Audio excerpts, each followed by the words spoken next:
વિદ્યાર્થી મિત્રો,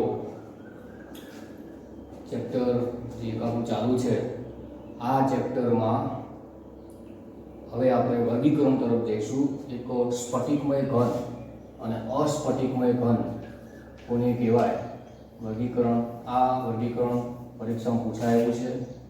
સ્ફટિકમય ઘન પદાર્થો અને અસ્ફટિકમય ઘન પદાર્થો આ વર્ગીકરણ બહુ અગત્યનું છે. તો પહેલી વસ્તુ વાત કરીએ એમાં આકારની, કે આકાર કેવો હશે, સ્ફટિકનો આકાર કેવો હશે.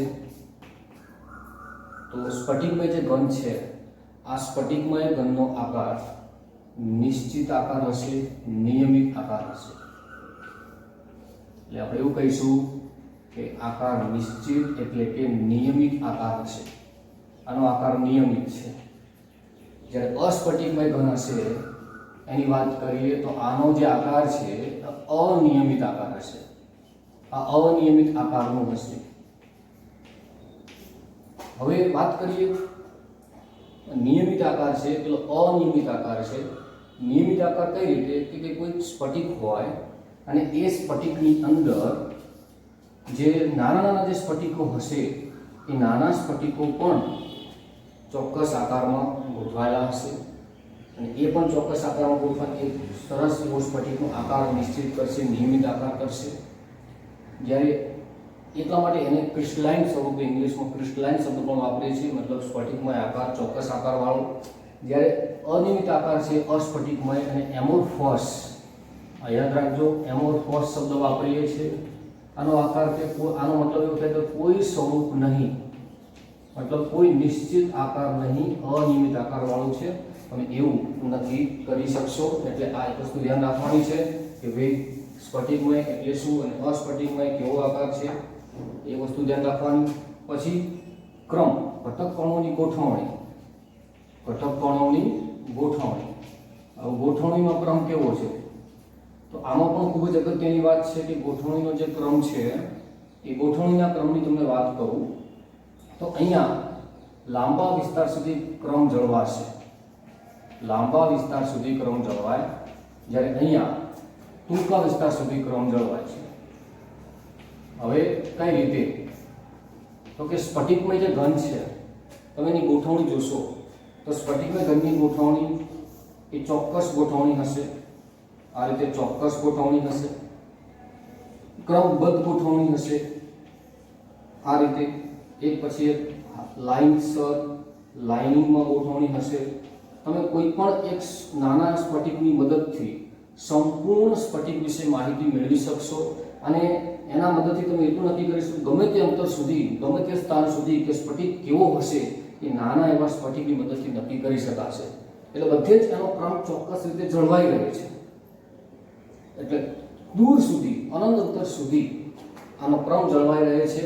આનો એટલે કહી શકાય કે લાંબા વિસ્તાર સુધી એનો ક્રમ જળવાઈ રહે છે. ઘટકોની ગોઠવણી લાંબા વિસ્તાર સુધી એની એ જ રહે છે, બદલાતી નથી.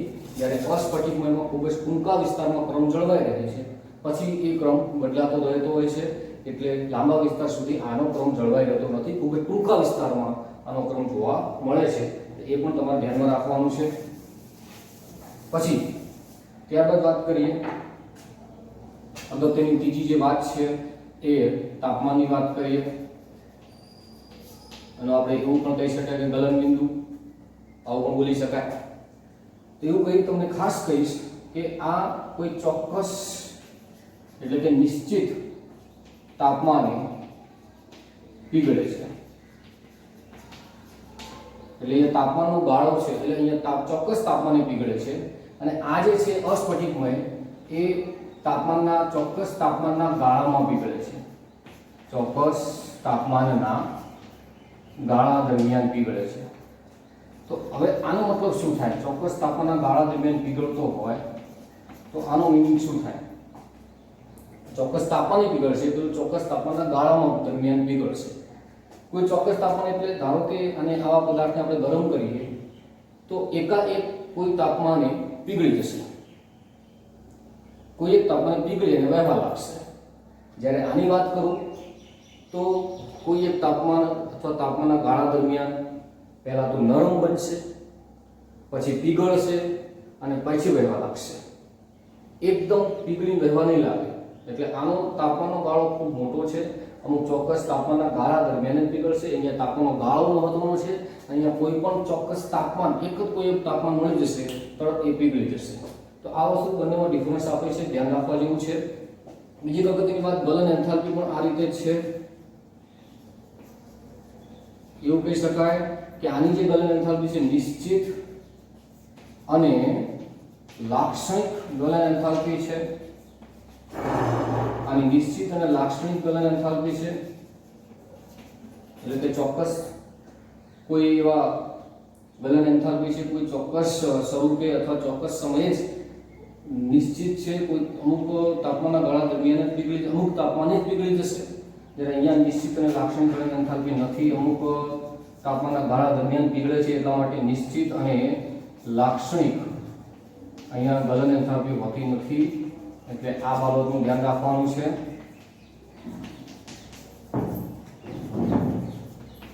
આ અગત્યની બાબત છે, ખૂબ જ ધ્યાન રાખવા જેવી બાબતો છે. ત્યારબાદ વાત કરું, અગત્યનો એક બીજો મહત્વનો પોઈન્ટ છે જે નોંધવા જેવો પોઈન્ટ છે. તમે ખાસ ધ્યાન રાખવાનું છે કે એક એક પોઈન્ટ તમારે વર્ષ દરમિયાન અથવા આ જે પોઈન્ટ છે ખાસ તૈયાર કરવાના રહેશે. એટલે પોઈન્ટ ઉપર બહુ સરસ જજો. હવે વાત કરું હું નેક્સ્ટ પોઈન્ટ ઉપર કે એની જે પદાર્થો છે કેવા પદાર્થો છે.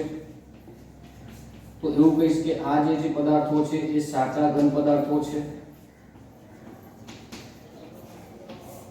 જ્યારે આ જે પદાર્થો છે એ આભાસી ઘન પદાર્થો છે. આભાસી છે, અથવા એવું પણ કહી શકાય કે અતિ શીત કરેલા પ્રવાહી પદાર્થો છે આ. અને આ તો સાચા ઘન પદાર્થો છે. અમુક ઉદાહરણ તરીકે તમને કોઈ ઉદાહરણ પણ તૈયાર કરવાના થાય તમારે, તો આનું ધારો કે ઉદાહરણ લઈ શકાય કે સોડિયમ ક્લોરાઇડ. બીજું ઉદાહરણ લઈ શકાય કે ક્વાર્ટસ, અને એક્ઝામ્પલ છે. આભાસી ઘન પદાર્થોની વાત કરું તો તમારે ખાસ અગત્યના જે યાદ રાખવા જેવા છે કેટલાક પોલિમર પદાર્થો છે. ક્વાર્ટસ કાચ છે, એટલે ક્વાર્ટસ કાચ આવે છે તે, એટલે કાચ જ કહી શકાય. રબર, આ બધા આના ઉદાહરણ છે. એટલે બધા પોલિમર કહી શકાય તે ક્વાર્ટસ કાચ છે, રબર, બધા આના ઉદાહરણ છે. આભાસી ઘન પદાર્થ એટલે કે અસ્ફટિકમય, આ સ્ફટિકમય સાચા ઘન પદાર્થો NaCl ક્વાર્ટસ, આ ઉદાહરણ તૈયાર કરવાના થશે. હવે આ આભાસી ઘન કેમ કે અમુક ચોક્કસ તાપમાને આ વહેવાનું ગુણધર્મ ધરાવે છે, પણ ખૂબ જ ધીમેથી વહે છે. પણ ખૂબ જ ધીમેથી વહે છે. એટલે અતિશીત કરેલા પ્રવાહી છે અથવા તો આભાસી ઘન પદાર્થો કહી શકાય. તમે કદાચ આનું એક્ઝામ્પલ જોયું છે, તમને કદાચ યાદ આવે તો તમને ખાસ યાદ કરાવો કે જ્યારે નવું મકાન બનાવવામાં આવે છે ત્યારે ઘરની જે કાચની બારી છે એ કાચની બારી એકદમ પેક હોય છે, ફિટ હોય છે. પણ અમુક વર્ષો પછી તમે જોશો તો ખ્યાલ આવે કે બારી થોડીક ડગમગ થવા લાગશે, હલવા લાગશે. તેનું કારણ શું? તો કે અતિશય આ જે અસ્ફટિકમય ઘન પદાર્થો છે અમુક તાપમાને એને મળશે ત્યારે એ શું કરશે, એ ધીમે ધીમે વહેવાનો ગુણધર્મ ધરાવે છે. અતિ ધીમી રીતે વહેશે અને ધીમે ધીમે એ ક્યાં જશે? નીચેની ગુરુત્વાકર્ષણના કારણે નીચેની તરફ જશે. બરાબર? વહી નીચે તરફ આવશે. ઉપરનો જે ભાગ છે એ પાતળો થશે, નીચેનો ભાગ છે જાડો થશે. ઉપરનો ભાગ પાતળો થતા એ ડગમગ થવા લાગે છે. તો એટલા માટે કહી શકાય કે આભાસી ઘન પદાર્થો વહી શકે છે, પણ બહુ અતિ ધીમી રીતે વહે છે. અને એ આમાં ઉદાહરણ છે ક્વાર્ટસ કાચ કે કાચ, એ ખાસ અગત્યના ઉદાહરણ છે. એ પણ તમારે તૈયાર કરવાના થાય છે. એટલે બહુ અગત્યની વાત છે, બહુ અગત્યના મુદ્દા છે. 5 મુદ્દા, આ જે જેટલા મુદ્દા છે એ મુદ્દા ખૂબ જ સારી રીતે તૈયાર કરવા. આપણે 2 મુદ્દા બાકી છે, તો બંને મુદ્દા તરફ હું લઈ જાઉં છું તમે નેક્સ્ટ પોઈન્ટ ઉપર.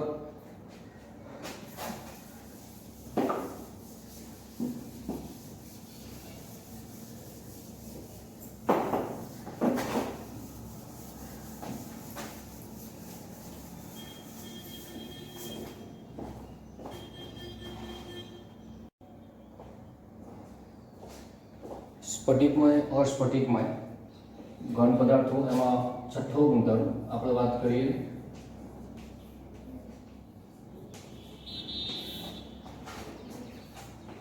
હવે અસ્ફટિકમય પદાર્થો એમાં છઠ્ઠા ગુણધર્મ તરફ જઉં છું. અહીંયા ખાસ ધ્યાન રાખવાનું છે તમારે અગત્યનો પોઈન્ટ છે ચિરાડ ગુણધર્મ, ખૂબ જ અગત્યનો પોઈન્ટ છે ચિરાડ ગુણધર્મ. હવે યાદ રાખવાનું કે ધારો કે કોઈ સ્ફટિક છે તો સ્ફટિકને કોઈ ચપ્પા જેવા ધારદાર સાધન વડે જ્યારે કાપવામાં આવે છે ત્યારે બનતી જે બે સપાટીઓ છે, બે સપાટી અસ્તિત્વમાં આવે છે. આ બનતી બે સપાટીઓ, તો આ બંને સપાટી, આ સપાટી અને આ સપાટી નિયમિત અને સાદી સુવાળી જો મળતી હોય તો એ સ્ફટિકમય કહેવાશે.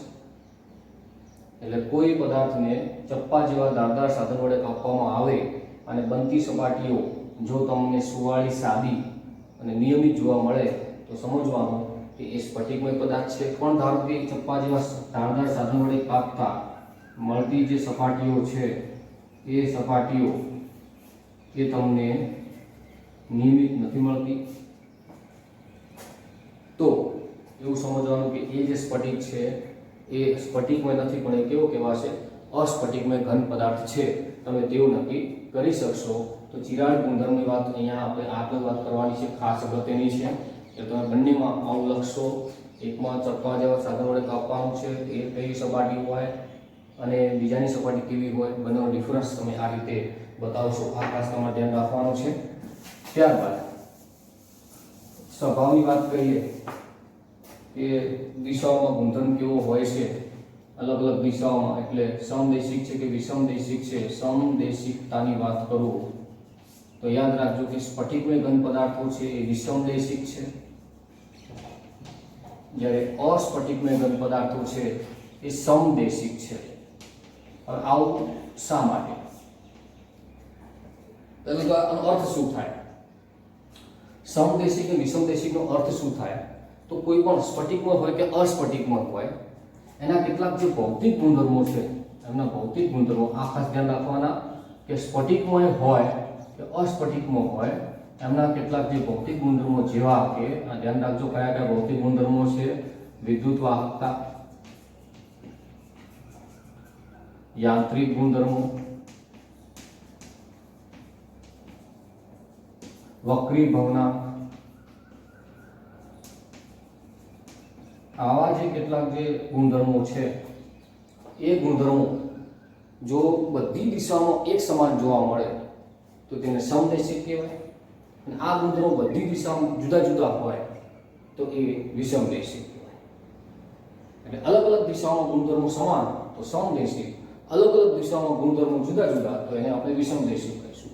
હવે આને સમદેશિક કેમ કહેવાય છે થોડીક એની વસ્તુ સમજીએ, પછી વિષમદેશિક તરફ જઈશું. આનો જે ક્રમ છે એ ટૂંકા ગાળાનો છે, મતલબ ટૂંકા વિસ્તાર સુધી આનો ક્રમ જળવાઈ રહેશે. ધારો કે અમુક ચોક્કસ ટૂંકા વિસ્તાર સુધી આનો ક્રમ જળવાઈ રહેશે,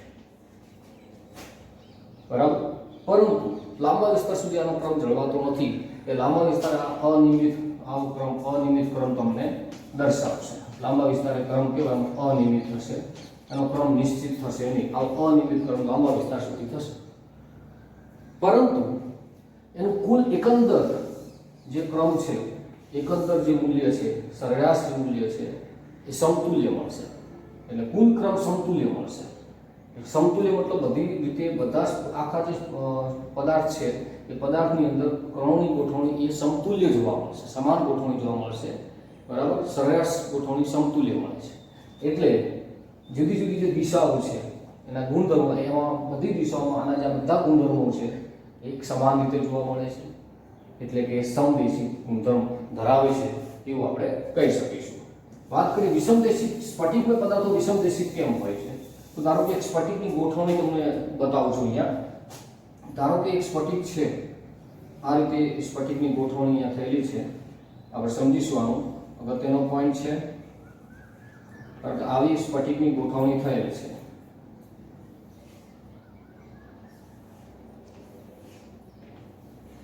આ રીતે ગોઠવણ થયેલી છે.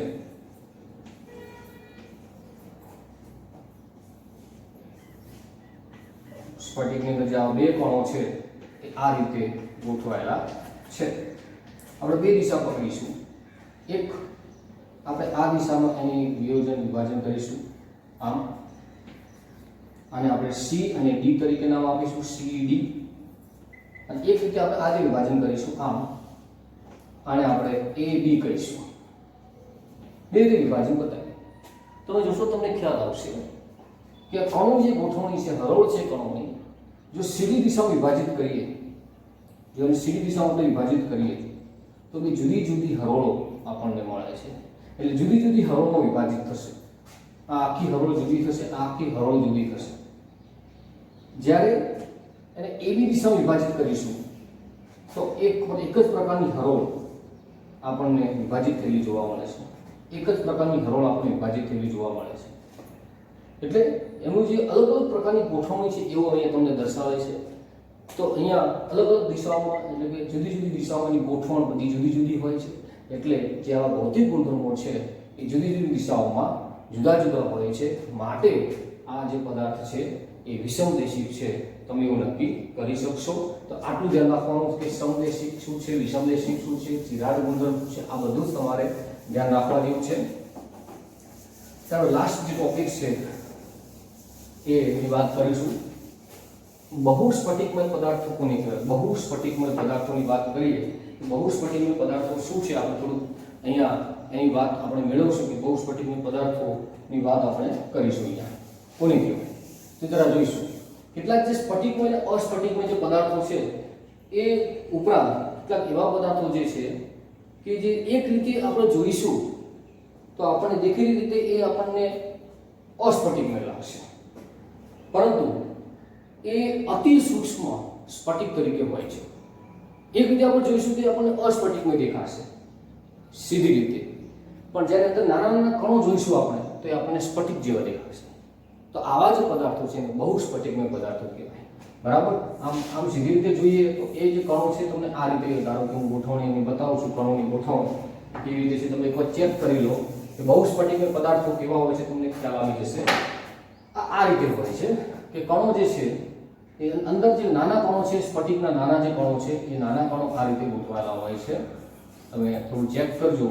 નાના કણો આ રીતે ગોઠવાયેલા હોય છે, અનિયમિત રીતે ગોઠવાયેલા છે. નાના કણો અસ્તવ્યસ્ત ગોઠવાયેલા હોય છે. સ્ફટિકના નાના કણો અસ્તવ્યસ્ત ગોઠવાયેલા હોય, પણ એની અંદર જે કણોની અંદર જે નાના જે કણો છે એ ચોક્કસ રીતે ગોઠવાયેલા છે. એની અંદર જે ગોઠવાયેલા કણો છે ચોક્કસ ગોઠવાયેલા છે. બરાબર? એટલે એક